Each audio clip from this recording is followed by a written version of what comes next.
are concerned that the proposals in the UPDF amendment bill effectively returns the country to the previous status quo, and if passed, Uganda may again witness the prosecution of political actors in military courts without clear charges. They are just getting a new law to open up the gateway for the unending trial of civilians in court-martials for political reasons.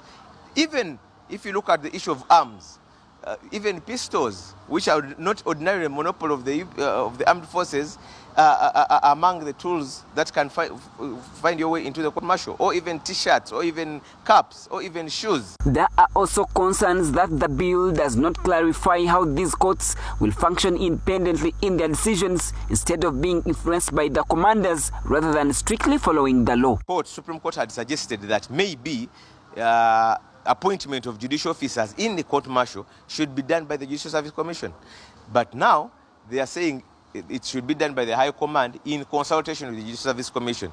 Consultation means there's no definition of how that consultation should be done.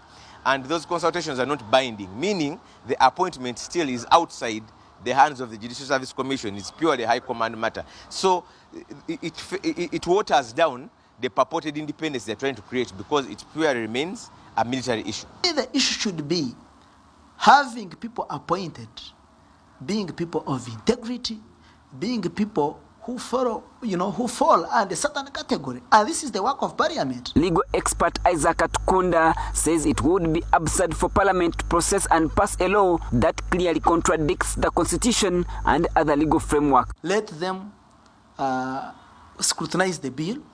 Let there be wide consultation.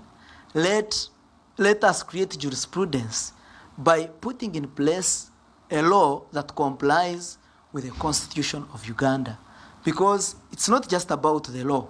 It's about having a law that complies with the Constitution, a law that complies with international instruments, a law that is fair, that is, justiciable, a law that follows the principles of natural justice and rule of law. George Musisi says this bill will reopen the door for prosecuting civilians in military courts, which goes against the Supreme Court ruling in the case between Kabaziguruka and the Attorney General. This bill purports to say it's intending to have civilians tried only in exceptional circumstances.